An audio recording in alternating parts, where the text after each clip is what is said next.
जिनींदवरनेमि चन्दमकलङ्कं गुणरयन भूषणुदयं जीव सपरुवनम गोच्छम। बोलो देवादिदेव 1008 श्री श्री हंसनाथ भगवान की जय। देवादिदेव 1008 श्री नेमिनाथ भगवान की जय। देवादिदेव 1008 श्री बाहुबली भगवान की जय। सिद्धांत चक्रवर्ती आचार्य श्री नेमि चंद्राचार्य महामुनिराज की जय। संत शिरोमणि आचार्य गुरु और विद्यासागर जी महामुनिराज की जय। विद्याकुल शिरोमणि आचार्य श्री समय सागर जी महामुनिराज की जय। श्रमण शिरोमणि निर्यापक महाश्रमण मुनि पुंगव श्री सुधा सागर जी महामुनिराज की जय। समस्त मुनि संघ की जय। गोमटसार जीव कांड का अध्ययन हमने वर्ष भर किया और अगले महीने में 12 तारीख को हमको परीक्षा देनी है। उस हेतु पुनः एक रिवीजन के रूप में हम विषय को पढ़ रहे हैं। रेणुका दीदी। जय जिनेन्द्र भैया जी। हाँ। भैया जी थोड़ा ना शॉर्ट में और क्या इंपॉर्टेंट है इस तरह से बता दिए, ऐसे तो फिर पूरा ही हो गया रिवीजन, पता ही नहीं चलेगा हमें क्या पढ़ना है। ठीक है ना, बोलेंगे। थोड़ा इंपॉर्टेंट ही बता दीजिए जो कि हम उस पर ज्यादा जोर दे दें। इम्पोर्टेंट तो नहीं, लेकिन बता देंगे आपको किस तरह से, ठीक है। हाँ। उर्मिला दीदी। जय जिनेन्द्र भैया जी। भैया जी, जी। अब वो सुधा सागर का मैं ये सोची, इतनी मोटी किताब है, इतने बड़ा बड़ा उसका वो पाठ है ना, तो समझ ही नहीं आता। जैसा भी कुछ जो टॉपिक है उसका पता ही नहीं चलता, कैसे देखेंगे हम उसको। उसका होगा, अभी इसका प्रश्न तो नहीं ना कोई। नहीं, एक बार प्रश्न रिवीजन तो होने नहीं। दो, फिर अपन उसका भी करेंगे, ठीक है ना। जैसे पद्म पुराण शॉर्ट में आपको लिया ना, वैसे वो भी ले लेंगे एक दिन, ठीक है। ठीक है, ठीक। गोविंद भैया। जय जिन भैया जी। जी। मैं ये थोड़ा एक ये आपसे ये चाहता हूँ कि जैसे इसमें जो गणित के जितने भी ये अपना मटेरियल है इसमें अपने जीव हम्म कांड हम्म में, हम्म तो वो क्या कि वो इतना हमारा मेरा तो क्लियर नहीं हुआ, दूसरों का पता नहीं। तो हम्म वो जो गणितीय जो मैटर है उसका कोई हम्म अगर हमारे को एक एक संकलन मिल जाए जिसमें एक दो पेज में हम उनको अच्छी तरह याद कर लें या उसका रिवीजन कर सकें। बिल्कुल। वो मैं भेज देता हूँ आपको शॉर्टकट रूप में, जो भी गणितीय है हमारे इसमें विषय उसका। लेकिन ये पहला उसको 2 दिन लगेंगे, अभी कल और परसों जो है यहाँ पर प्रोग्राम है। उसके बाद मैं आपको बना के भेज दूंगा गणित का शॉर्टकट एक, ठीक एक है। मेरा ये है कि आज आपने जो सॉल्यूशन भेजा उसका जो मेरी हाँ जिज्ञासा थी, हाँ हाँ उसमें हाँ। जैसे 3 में 4 का भाग दिया, तो अब हम्म। 3 में 4 का भाग दिया तो एक कैसे मान लिया उसको? उसमें दिया है ना कि जैसे एक मिलाने से चार का एक, तीन हाँ, में एक एक तो मिला मिला देंगे, दिया। एक तो मिला देंगे, हाँ तो लेकिन चार। जैसे 3 में 4 का भाग तो जाता नहीं है, तो उसमें आपने जैसे तीसरे नंबर वाली वो कशाय पकड़ नहीं ली। नहीं, वो मैंने नहीं, वो एक्चुअली वो नेमी चंद्र भैया ने बनाया, बहुत अच्छा हाँ, लगा है तो इसलिए मैंने बिल्कुल सही, भेजा तो है। रिजल्ट हाँ बिल्कुल सही आ रहा, आंसर बिल्कुल बिल्कुल। आंसर बिल्कुल सही आ रहा उससे। हाँ तो वो जो है ना, 3 में फिर एक मिलाना है और उसको 4 हो जाएंगे, तो 4 को 4 का भाग दिया तो एक आ जाएगा उसका। नहीं, जैसे ऊपर 2 आए, अब हम्म। 2 में 1 मिलाएंगे तो 3 हो गए, अब हाँ। 3 में 4 का भाग देंगे, तो उन्होंने कहा कि बस 3 में 4 का भाग देना ही नहीं, वो 3 ही पकड़ लो आगे, अच्छा उससे आंसर आ रहा है। लेकिन गाथा ठीक है में ना, फिर ऐसा कुछ अभी नहीं। अभी तो ऐसा कर लो। फिर उस पे और भी है, उन्होंने बहुत अच्छा बनाया, इसलिए मैंने सभी को शेयर किया, वो जितने नहीं ग्रुप नहीं पे नहीं, सबको भेज मैंने दिया। भी उसको अच्छी तरह 3 4 नंबर पे ट्राई किया, आंसर हम्म। बिल्कुल परफेक्ट आ रहा। ठीक है लेकिन न ठीक है ना, तो फिर कोई गाथा में दिक्कत उसका नहीं। कोई हिंट है, न ये इसमें। नेमी चंद्र भैया भी है, बात कर रही है। हाँ बोलिए भैया आप भी। पंडित साहब जय जिनेन्द्र। जय जैन। एक्चुअली वो 3 में 4 का भाग नहीं है, भाग जाएगा नहीं, वो शेष बच जाएंगे 3 पूरे के पूरे। हाँ गोविंद भैया। हाँ, सही है भैया, इससे आ रहा हम्म। रिजल्ट, सही आ रहा आंसर।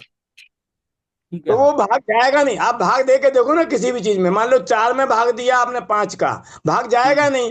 तो वहां पर जीरो रख के बाकी बाकी जो बचेगा वो क्या बचेगा, 4 का 4 बच जाएगा, 3 का 3 बच जाएगा, वो है। ठीक है भैया जी, आंसर आ गया, मेरी जिज्ञासा सोल्व हो गई। लेकिन नहीं नहीं ठीक है ना। नहीं देखो, मतलब वो कैसा है, ये भाग अलग अलग तरीके से उन्होंने आज दोपहर में भेजा मुझे। मैं बोला यार बहुत बढ़िया, मतलब एक सॉल्यूशन जो था कि भाई अब भाग नहीं जा सकता है, वो तो बढ़िया उन्होंने संख्या दी, तो मैंने सभी जितने ग्रुप थे मेरे सभी ग्रुप पर भेज दिया। नहीं, मैंने हर उसके अलावा 3-4 नंबर दूसरे भी निकाल के देखे, उसे आंसर बिल्कुल परफेक्ट आ रहा। बस फिर छोड़ो, अभी तो उतना ही अपना अपन ये कर लेते हैं। ठीक जी है ना। भैया, जी जी। पंडित साहब वो भाग का नियम ही यही है कि वो जैसे 5 का भाग दिया 6 में नहीं जाएगा तो शेष बच जाएगा वो 5 5। अच्छा, ऐसा नियम होता है क्या गणित का? हाँ हाँ। फिर तो कोई टेंशन ही नहीं है, बहुत अच्छा। नई चीज मालूम पड़ी है तो। बिल्कुल बिल्कुल। नहीं, गणित में थोड़ा सा मैं कमजोरी हूँ, पहले से कमजोर हूँ। हमारा भी यही हाल है भैया जी, आपसे भी हाँ पीछे। नहीं नहीं नहीं ठीक है ना, उसमें क्या कर सकते हैं। और मेन बात तो ये है कि सांगानेर गए तो जैसे संस्कृत से जुड़ गए 11वीं से, तो और जो था 10वीं तक का मैथ वो भी छूट गया। जी। जी। हमारा तो गणित के साथ व्याकरण भी बहुत वीक है भैया जी। नहीं, व्याकरण तो फिर भी हमारे संस्कृत के कारण हो जाती है अच्छे से, चलेगा। ठीक है ठीक है। भैया। प्रीति दीदी जी बोलो। प्रीति दीदी जी भोपाल, अनम्यूट कीजिए अपने को, हाँ बोलो। जय जिनेन्द्र भैया। भैया वो हाँ करने में हो गया, मुझे कुछ पूछना नहीं है, सॉरी। चलेगा, हाँ। आइए, अपूर्वकरण परिणामों के कार्य 54 नंबर की गाथा। मेरे ख्याल से नहीं, ये तो हो गया था अपना। अच्छा, ये विषय गुणस्थान का विषय कंप्लीट हो गया। अगला विषय हमको प्रारंभ करना है। हम्म। देखिए, गुणस्थान के बाद जो एक पीडीएफ आपको भेजी थी, एक सेकंड।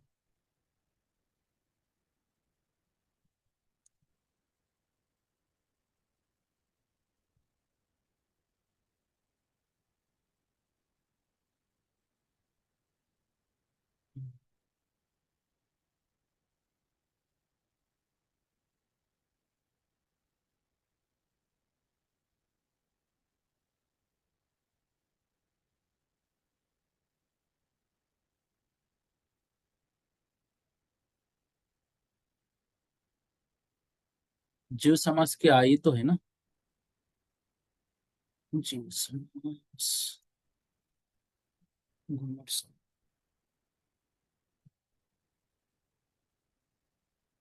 जीव समास।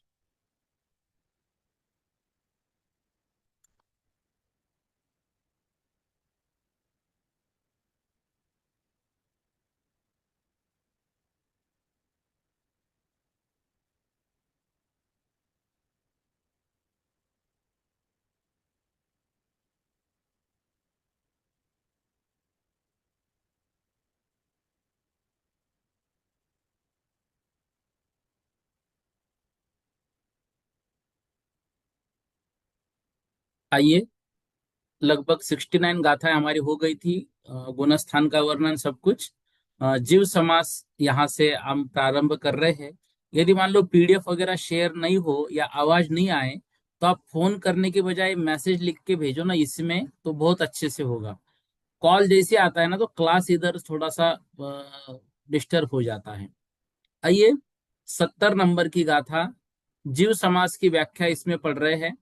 जिनके द्वारा अनेक जीव तथा उनकी अनेक प्रकार की जाति जानी जाए, उन धर्मों को अनेक पदार्थों का संग्रह करने वाला होने से जीव समास कहते हैं, ऐसा समझना चाहिए। एक कक्षा के शुरुआत में रेणुका दीदी ने प्रश्न पूछा कि भैया ठीक है, रिवीजन तो हम कर रहे हैं, लेकिन थोड़ा सा परीक्षा की तैयारी के अनुसार बताइए। देखो, मतलब परीक्षा में ऐसे आईएमपी स्वाध्याय में तो नहीं बताया जाता है, फिर भी आपको ये बोल रहा हूं कि 14 प्रकार के गुणस्थानों की जो व्याख्या गाथा में आई है, वो व्याख्या आप अच्छे से याद कीजिए प्रत्येक गुणस्थान की। उसके उपरांत जो शुरुआत में 20 प्रकार की प्ररूपनाएं दी है उसकी व्याख्या अच्छे से याद करो। इसके उपरांत प्ररूपना किसे कहते हैं, गुणस्थान और मार्गना में ओग किसको कहते हैं, आदेश किसको कहते हैं, संक्षेप किसको कहते हैं, विस्तार किसको कहते हैं, इतना विषय जो है अच्छे से याद करना है गुणस्थान के प्रकरण में। और उसके बाद प्रमाद के भेद, प्रमाद के नाम, और अंतिम दो जो गूढ़ यंत्र दिए हैं प्रमाद में, वो दो गूढ़ यंत्र जो है तो अच्छे से करने हैं। इतना आप पहले इसमें अच्छे से कर लो, फिर आगे जो है आपको बताते चलेंगे। अब जीव समास की व्याख्या कर रहे हैं, जिनके द्वारा अनेक जीव तथा उनकी अनेक प्रकार की जाति जानी जाए, उन धर्मों को अनेक पदार्थों का संग्रह करने वाले होने से जीव समास कहते हैं। तो जीवों को इकट्ठा करने वाला सदृश धर्म, जिन समान पर्यायरूप धर्मों के द्वारा अनेक प्रकार के जीव और उनकी अनेक प्रकार की जाति जानी जाए। जाति मतलब यहाँ पे जैसे हमारे यहाँ पे जैन ब्राह्मण आदि जाति, ऐसी नहीं। जाति मतलब यहाँ पर जीव की जाति, एक इंद्रिय, द्विइंद्रिय, तीन इंद्रिय, चार इंद्रिय, पंचेंद्रिय। एक इंद्रिय में पृथ्वी का एक, जल का एक, अग्नि का एक, उसमें भी पर्याप्त, अपर्याप्त, निवृत्त, पर्याप्त। इस तरह से भेद के माध्यम से उन जीवों की खोज जो की जाती है उसको जीव समास कहते हैं। अब उसमें कह रहे हैं त्रस, स्थावर, बादर, सूक्ष्म, पर्याप्त, अपर्याप्त और प्रत्येक साधारण, इन चार युगलों में से अविरुद्ध त्रसादि कर्मों से युक्त जाति नाम कर्म का उदय होने पर जीवों में होने वाले ऊर्ध्वता सामान्य रूप या तिर्यक सामान्य रूप धर्मों को जीव समास कहते हैं। यहाँ पर मुख्य रूप से दो शब्द आए, एक तो ऊर्ध्वता सामान्य और एक तिर्यक सामान्य। क्या है ये?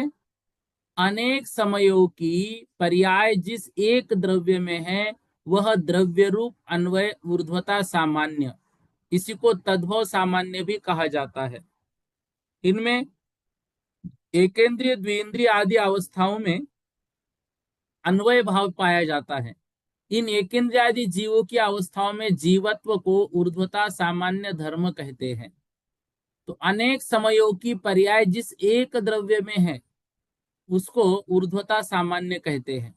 जैसे एक जीव द्रव्य की अवस्थाएं कौन कौन सी ऊर्ध्वता सामान्य, एकेंद्रिय, द्विइंद्रिय, तीन इंद्रिय, ऐसे हम आगे आगे बढ़ते चलेंगे। तिर्यक सामान्य, एक समय में अनेक व्यक्तियों में पाया जाने वाला जाति रूप अन्वय, सादृश्य सामान्य, तिर्यक सामान्य।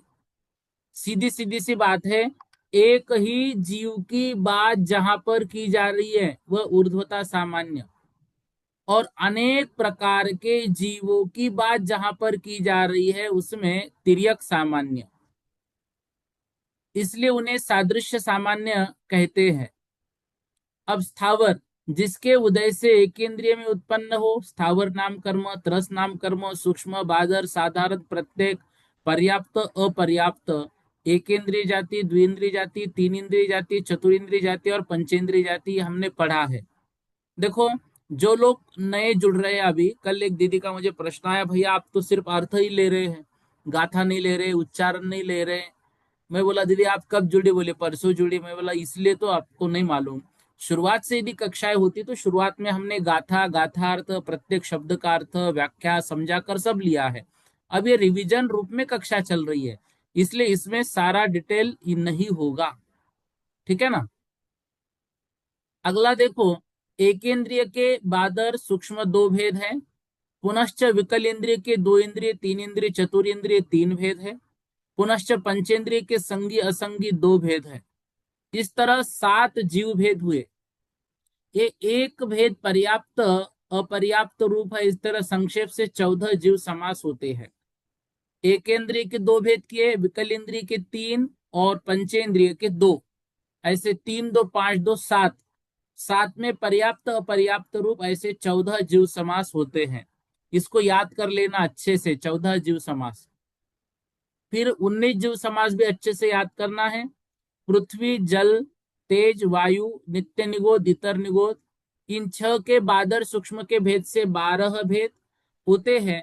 प्रत्येक के 2 भेद, एक प्रतिष्ठित दूसरा अप्रतिष्ठित, और त्रस के 5 भेद, द्विंद्रिय, 3 इंद्रिय, चतुरिंद्रिय, असंगी पंचेंद्रिय और संगी पंचेंद्रिय, इस तरह सब मिलाकर 19 भेद हुए।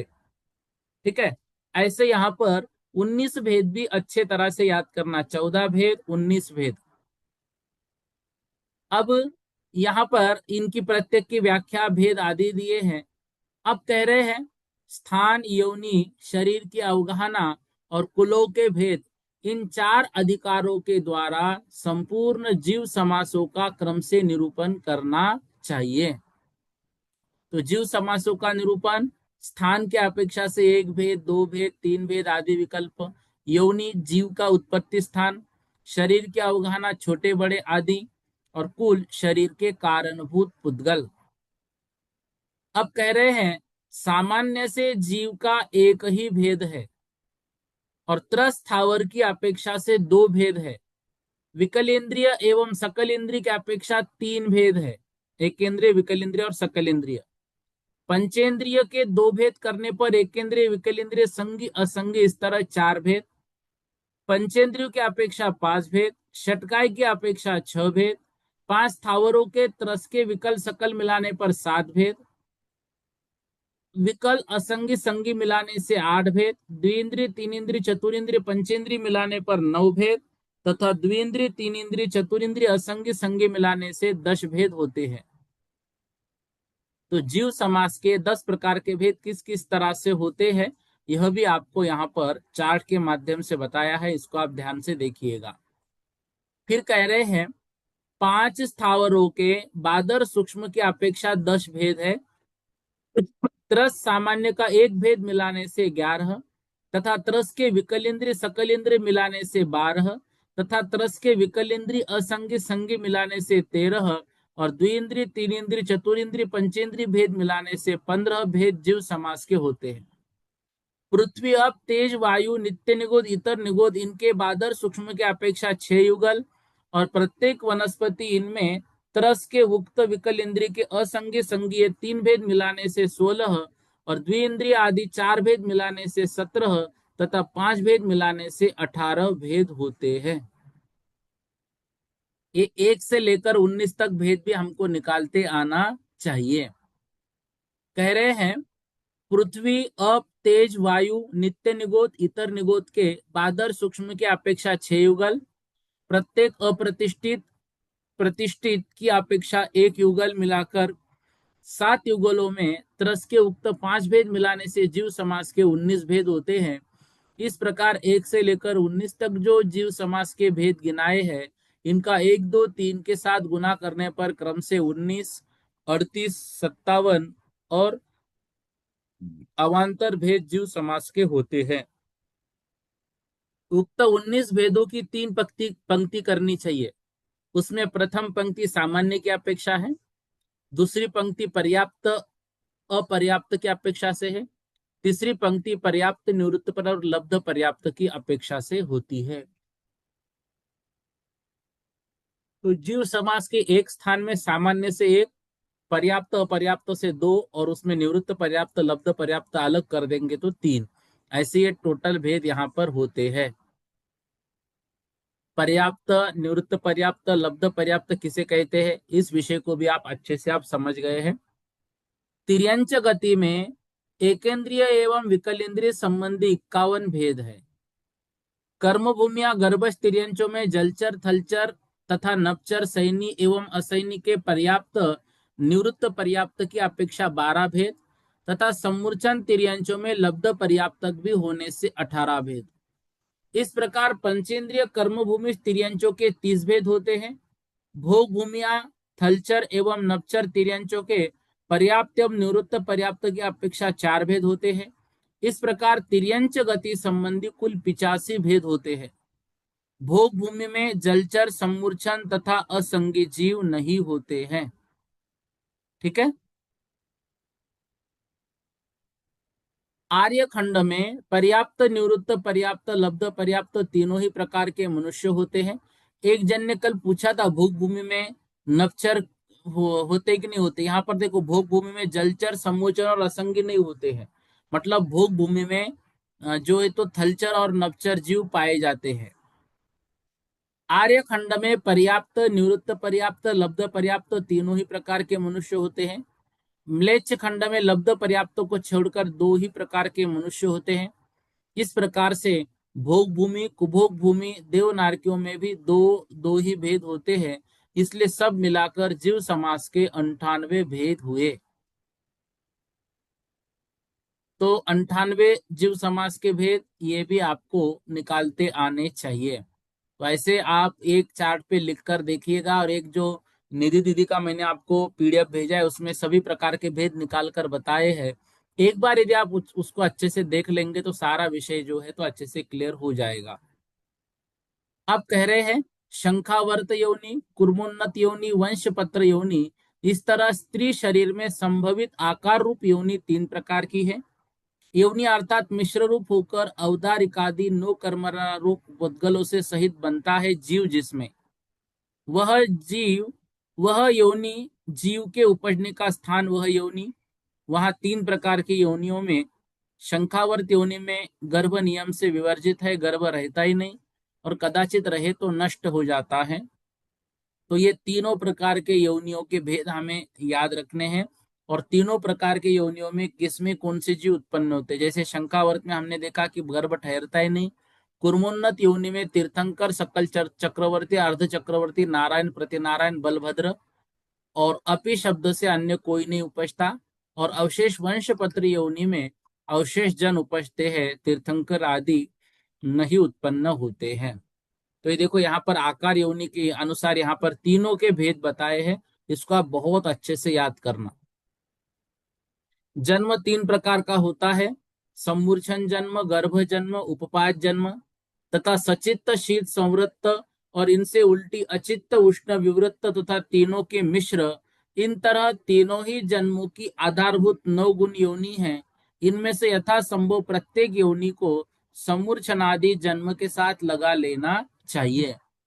तो गर्भ के भेद और उपपात के भेद और सम्मूर्छन के भेद, तो गर्भ जन्म के 3 भेद होते हैं, उपपात के तो कोई भेद होते नहीं। बस हम ऐसा कर सकते हैं कि नारकी के उपात स्थान और देवों के उपात स्थान की अपेक्षा, और सम्मूर्छन जो है वो सभी प्रकार के जो परमाणु ग्रहण करके शरीर की रचना होती, मतलब जो तिर्यंश आदि होते हैं या मनुष्यों में लब्ध पर्याप्त जो होते हैं वो सम्मूर्छन।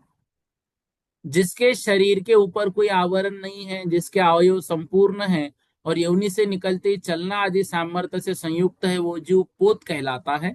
बहुत लोग इसको बोलते बोलते पोतज कहते हैं। पोतज नहीं, ये पोत है। प्राणी के शरीर से ऊपर जाल के समान आवरण, मांस, लहू जिसमें विस्तार रूप से पाया जाता है, ऐसे जीव को जरायुज कहा जाता है। ऐसे जो इसमें उत्पन्न होते हैं। शुक्र लहुमय तथा नख के समान कठिन आवरण से सहित गोल आकार का धारक वह अंड, और उसमें उत्पन्न होने वाला अंडज। तो अंडज कहा जाएगा क्योंकि वो अंड में उत्पन्न होता है। जरायुज कहा जाता है क्योंकि वो जरायु में उत्पन्न होता है। पोतज नहीं कहा जाएगा क्योंकि पोत में वो जन्म नहीं होता है, उसका जन्म ही पोत है। तो गर्भ जन्म के 3 भेद हमको देखने हैं अच्छे तरीके से। उपपात जन्म की अचित्त योनि होती है, गर्भ जन्म की मिश्र योनि होती है, सम्मूर्छन जन्म की सचित्त अचित्त मिश्र तीनों तरह की योनि होती है। आगे कह रहे हैं उपपात जन्म में शीत और उष्ण 2 प्रकार की योनि होती है। शेष गर्भ और सम्मूर्छन में शीत, उष्ण, मिश्र तीनों योनि होती है। उपपात जन्म वालों की तथा एकेंद्रिय जीवों की योनि संवृत्त होती है और विकल इंद्रिय जीवों की योनि विवृत्त होती है। गर्भज जीवों की योनि नियम से मिश्र, संवृत, विवृत की अपेक्षा मिश्रित ही होती है। पंचेंद्रिय सम्मूर्छन जीवों की विकल इंद्रियों की तरह विवृत योनि ही होती है। पूर्वोक्त क्रमानुसार सामान्य से योनियों के नियम से 9 ही भेद होते हैं। विस्तार की अपेक्षा इनके 84 लाख भेद होते हैं। नित्य निगोद, इतर निगोद, पृथ्वी, जल, अग्नि, वायु, इनमें से प्रत्येक की 7-7 लाख। तरु अर्थात प्रत्येक वनस्पति की 10 लाख। द्विइंद्रिय, 3 इंद्रिय, चतुर्इंद्रिय, इनमें से प्रत्येक की 2-2 लाख। अर्थात विकल इंद्रिय के सब मिलाकर 6 लाख। देव नारकी तिर्यंच पंचेंद्रिय प्रत्येक की 4-4 लाख, मनुष्य की 14 लाख, सब मिलाकर 84 लाख योनियां होती है। अब इसको भी आप अच्छे से याद करो, 84 लाख योनि कैसे होती है।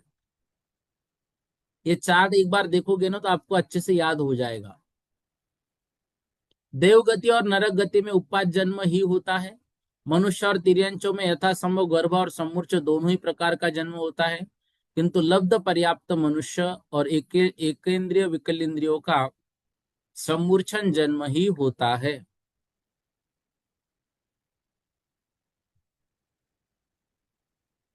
कर्म भूमिया पंचेंद्रिय तिर्यंच गर्भज तथा सम्मूर्छन ही होते हैं। भोग भूमिया तिर्यंच गर्भज ही होते हैं और पर्याप्त मनुष्य वे भी गर्भज ही होते हैं। उपपाद और गर्भ जन्म वालों में नियम से लब्ध पर्याप्तक नहीं होते। सम्मूर्छन मनुष्य नियम से लब्ध पर्याप्तक ही होते हैं। नार के नपुंसक ही होते हैं। मनुष्य और तिर्यंचों में तीनों वेद संभव है। सम्मूर्छन मनुष्य और तिर्यंच नपुंसक ही होते हैं। देव और भोग भूमियों में पुरुष वेद और स्त्री वेद ही होता है। जितना आकाश क्षेत्र शरीर रोकता है उसका नाम यहाँ अवगाहना है। सर्व जगन्य अवगाहना रुजुगति से उत्पन्न होने के तीसरे समय में सूक्ष्म निगोद लब्ध पर्याप्तक जीव की घनांगुल के असंख्यात्वे भाग प्रमाण होती है तथा स्वयंभू रमन समुद्र के मध्यवर्ती महामत्स्य की उत्कृष्ट अवगाहना ये सर्वोत्कृष्ट अवगाहना होती है। तो ये याद रखना है, सर्व जगन्य अवगाहना किसकी और सर्वोत्कृष्ट अवगाहना किसकी। तो सर्व जगन्य अवगाहना रुजुमति से उत्पन्न होने के तीसरे समय में हमने देखा था ना, क्योंकि पहले दूसरे समय में जो जीव है वो स्क्वायर आदि रूप होता है, लेकिन तीसरे समय में गोल हो जाता है तो उसकी सबसे कम अवगाहना होगी।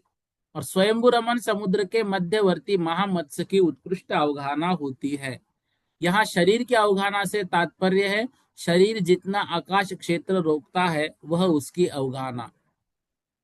पद्म, कमल, द्विइंद्रिय, तीन इंद्रिय, चतुरिंद्रिय, महामत्स्य, इनके शरीर की अवगाहना क्रम से कुछ अधिक 1000 योजन, 12 योजन, 3 कोश, 1000 योजन और 1000 योजन लंबी समझनी चाहिए। ठीक है, ये प्रत्येक की अवगाहना यहाँ पर क्रम से लगा लेनी चाहिए। द्विइंद्रिय, तीन इंद्रिय, चतुरिंद्रिय, पंचेंद्रिय पर्याप्त जीवों में अनुंधरी, कुंथु, कान, मक्षिका, स्निग्ध, स्नितक, मत्स्य क्रम से जघन्य अवगाहना होती है। इसमें प्रथम की घनांगुल के संख्यात्वे भाग प्रमाण है और पूर्व पूर्व के अपेक्षा उत्तर उत्तर की अवगाहना क्रम से संख्यात गुनी अधिक अधिक है। इस तरह से यहाँ पर ये देखिए प्रत्येक की यहाँ पर अवगाहना आपको गिनकर यहाँ पर लगाई हुई है। ठीक है, ऐसे ये सब देखना है। अब यहाँ पर अगला जो है वो कैसे पढ़ना है या इसको कैसे देखना है, तो सूक्ष्म, निगुदिया, वायु, तेज कायिक, या ऐसा जो अर्थ हमने इसमें लगाया था, ये 64 अवगाहना का यंत्र अगले कोठे में अप्रतिष्ठित प्रत्येक, द्विइंद्रिय, तीन इंद्रिय, चतुरिंद्रिय, पंचेंद्रिय का स्थापन करना। इसके आगे कोठे में क्रम से द्विइंद्रिय, तीन चतुरिंद्रिय, अप्रतिष्ठित प्रत्येक, पंचेंद्रिय स्थापन करना। इसके आगे के कोठे में तीन इंद्रिय, चतुरिंद्रिय, द्विइंद्रिय, अप्रतिष्ठित प्रत्येक और पंचेंद्रिय का क्रम से स्थापन करना। इन संपूर्ण 64 स्थानों में 42 स्थान उत्तर उत्तर गुणित क्रम से होते हैं। अब ये जो है बहुत अच्छे से सभी लोगों ने याद किया है। मतलब मुझे इस वर्ष गर्व हुआ और मैंने 8वें वर्ष के जो अध्ययन कर रहे उनको भी बोला कि हमारे 7वें वर्ष वालों ने 64 अवगाहना का यंत्र याद कर लिया और वो सब खुद बना सकते हैं। इस तरह से इस यंत्र को हमें सबको अच्छे से बनाकर देखना भी है और याद भी करना है। ये जो अवगाहना यंत्र है वो आपको बनाकर जो दिखाया गया था एक ही जगह पे 64 अवगाहना का, वह आप अच्छे से देख लीजिएगा। ठीक है ना। तो 64 अवगाहना का जो यंत्र है वह यंत्र हमको बनाते आना ही चाहिए। इस तरह से वो यदि बनाना हम सीख गए तो बहुत अच्छा विषय हो जाएगा। ठीक है, ये आपने सभी ने याद भी किया हुआ है, देखिएगा।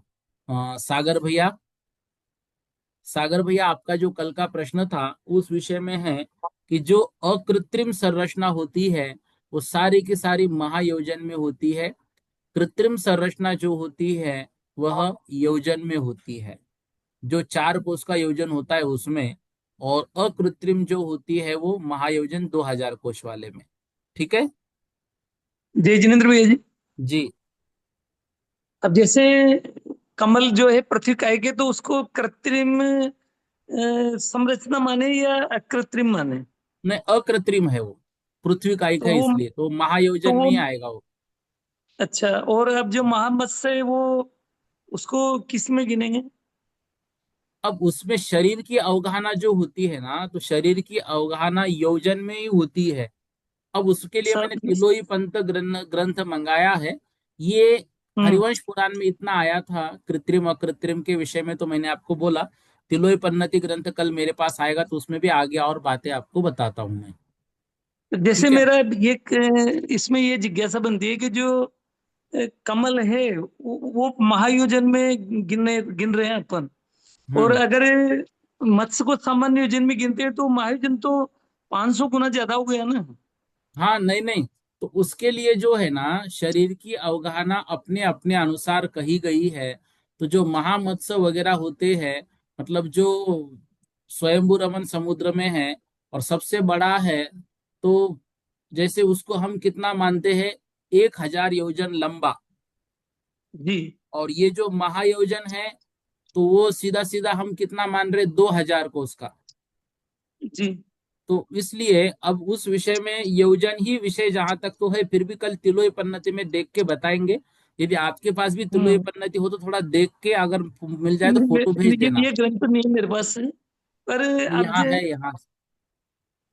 जैसे अब इसकी अवगाहना जब सबसे ज्यादा मान रहे हैं महामत्स्य की अपन, हम्म। अ, तो इसको फिर वो उस कमल जो ये दो इंद्रिय जो, ये कमल को किसमें गिना? दो इंद्रिय में गिना, एक इंद्रिय में गिना ना इसको, या दो इंद्रिय में? नहीं, ये तो पृथ्वी कायिक है ना, एक इंद्रिय में आएगा। नहीं, पर हाँ, एक इंद्रिय की उत्कृष्ट अवगाहना। तो हम्म। फिर जब ये महायोजन में गिन रहे हैं अपन इसको, और उधर उसको सामान्य योजन में गिन रहे हैं मत्स्य को, तो फिर उसकी अवगाहना को किस प्रकार ज्यादा गिना जा सकता है? हाँ, नहीं, इसलिए तो थोड़ा उसको कल और देखेंगे तिलोई पन्नति में, जी जी। शरीर के विषय में रह गया अब विषय एक। ठीक जी है भी। ना। हाँ हाँ। जी भी। अनिता दीदी जी बोलो। जय जिनेन्द्र भैया जी। हम्म भैया जी, 64 यंत्र का जो है चार्ट तो पूरा बनाना आ गया हमको, हम्म। लेकिन अब क्वेश्चन बनेगा तो वहां तो पूरा इतना बड़ा चार्ट बनाने का ना टाइम होगा ना करेंगे, क्वेश्चन कैसे निकालेंगे इसमें से? और वो आप बीच में से चिंता कोई छोड़ो, पूछ ले। आपको तो बस 64 अवगाना यंत्र बनाना होना चाहिए, बाकी आप छोड़ दो उसका प्रश्न क्या बनेगा। आप तो बस सूक्ष्म लब्ध पर्याप्तक जीव कौन सा है और जो उत्कृष्ट अवगाना वाला जीव कौन सा है, इनके स्थान कितने हैं, इतना तो याद रखना। ठीक है। मतलब जो पहले वाले जो गाथा, उन गाथाओं को समझ ले, इसको अभी हाँ, बिल्कुल बिल्कुल। लेकिन 64 अवगाना यंत्र आपको बनाते आना चाहिए। ठीक है। बनाना था, पर आप बीच में से पूछेंगे तो मैं हम नहीं बता भाई, हमें तो नहीं पूरा नहीं चार्ट पूछेंगे ना, बनाता बीच से नहीं हूँ। पूछेंगे, आप चिंता मत करो। अच्छा, हम्म। ठीक है भैया। रेणुका दीदी जी बोलो। जय जिनेन्द्र भैया जी। भैया जी, जो ये यहाँ पे जो आप क्षेत्र उसकी बात कर रहे हैं ना, एक इंद्रिय एक पदम कमल है ना, वो हम्म। लंबाई में दिया है कुछ अधिक 1000 योजन। और जो महामत्स्य 1000 योजन दिया है वो भी ना लंबाई में दिया है सिर्फ, जबकि क्षेत्रफल पीछे बताया है जो अवगाहना में दिया है ना, नहीं नहीं वो दीदी, वो प्रश्न नहीं, प्रश्न सिर्फ ये है कि उसको महायोजन में पकड़ना है कि योजन में, बाकी नहीं है योजन में ही कुछ पकड़ना है प्रश्न। भैया जी, योजन में ही पकड़ना है, क्योंकि किसको उसकी लंबाई चौड़ाई मोटाई क्षेत्रफल में है किसको और योजन में वो पकड़ना इसलिए है? बड़ा है। रेणुका दीदी, किसको योजन में पकड़ना है? नेमित चंद्र जी भैया बोलो। जी साहब, जय जिनेन्द्र। जी। मैं इसको मैं भी देख रहा था चार्ट को, एक इंद्री दो इंद्री। तो भैया जी, मेरा कहना इसमें यह है कि एक इंद्री जीव में जो है कमल सबसे बड़ा है। हाँ। और पंचेंद्री जीव में महामत्स्य सबसे बड़ा है, 1000 योजन का। तो हम्म। उसकी और इसकी कोई तुलना नहीं है, वो एक इंद्री नहीं नहीं जीव में नहीं, है ये। में। लंबाई है, सिर्फ सिर्फ लंबाई के अकॉर्डिंग इस रेणुका तरह दीदी, दिया है। रेणुका दीदी, आप विषय अभी छोड़ो, आप अलग विषय पकड़ रहे, वो विषय है ही नहीं है। आप वो विषय को वही छोड़ दो विषय है अभी। पंडित जी, वही विषय है, मैं बता रही हूँ नहीं, आपको। ये हम या सिर्फ हम सिर्फ इसमें है कि योजन पकड़ना है कि महायोजन, इस विषय योजन में हम पकड़ना है, अभी। योजन पकड़ना है, महायोजन नहीं पकड़ेंगे इसका। किसको? योजन ठीक पकड़ेंगे, ठीक है महायोजन नहीं होगा। किसको योजन पकड़ना है रेणुका दीदी? ये दोनों को, पंचेंद्रिय को भी और ये इसको एक इंद्रिय को भी, दोनों को। वो नहीं, देखो, लंबाई जो के कमल अकॉर्डिंग। है, कमल हम्म, जो है उसको महायोजन बोला है कल महाराज जी ने, तो उस विषय में देखेंगे ना। अपन ऐसी जिद नहीं करेंगे किसी विषय की, उसको देखेंगे, ठीक चर्चा है, करेंगे, फिर वो ठीक है, वो सोचेंगे। हम भी तैयार है, लेकिन ये योजन में पकड़ना है हम लोगों को, भाई महायोजन क्या में नहीं कह रहे पकड़ हैं, सकते। ठीक है ना, अभी उस पर देखेंगे ना। ठीक है, ठीक है। कैलाश भैया बोलो। जय जिनेन्द्र भैया जी। जी। तो ये कहना है कि मैंने वो कल इसमें आपके ज्ञानोदय में भेजे हैं वो सब सप्तम वर्ष के प्रश्न पत्र हैं वो। भेजे क्या आपने? तो आपने जो दिए थे ना प्रश्न सारे, वो मुझे मेरे पर्सनल नंबर पे भेज दो ना भैया एक बार। मेरा नंबर है ना आपके पास? क्या पता। हाँ चलो मैं देख लूंगा आपका नंबर और उस ये पर मैंने मैसेज में अभी लिख के भेजा है, देखो नंबर। इस पे मेरे पर्सनल नंबर पे एक बार भेज देना आप, पक्का। लिखो। मैं दूसरा चलो। मेरा जो ये महायोजन वाला और योजन वाला जो बता रहे हैं आप, मैं हम्म। निवेदन करूं तद हम्म। योजनम पुष्करम, तो वो जो हम्म। जो कमल है वो अकृत्रिम, हम्म। जो अकृत्रिम है ना वो, हाँ। तो अकृत्रिम रचना है वो, लेकिन वो जीव थोड़ी है, वो तो अकृत्रिम रचना है, वो कमल का आकार। और ये जो एकेंद्रीय जीव बता रहे हैं ये कृत्रिम, ये तो कृत्रिम है ना, ये तो जीव है। वो जीव हाँ हाँ। वो महायोजन में है, और ये जो एकेंद्रीय वाला कमल है वो साधारण योजन में। मेरा ये है। नहीं नहीं, लेकिन वो जो कमल है, वो कमल ही जीव है। उसी कमल में तो जीव है। अलग दो दो कमल थोड़ी, एक ही कमल है। लेकिन वो कमल की रचना तो जो तन मध्य योजनम पुष्करम, तो उसी में तो हाँ सारे।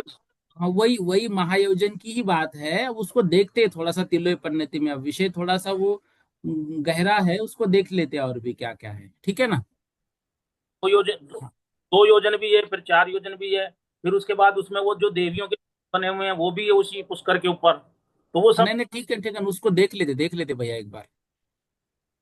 हाँ। जी। बोधि समाधि परिणाम विशुद्धि स्वात्मोपलब्धि शोषोक की सिद्धि चिंतामणिम चिंतित वस्तुदानिम तौमंदे मानस्य ममास्तु देवी।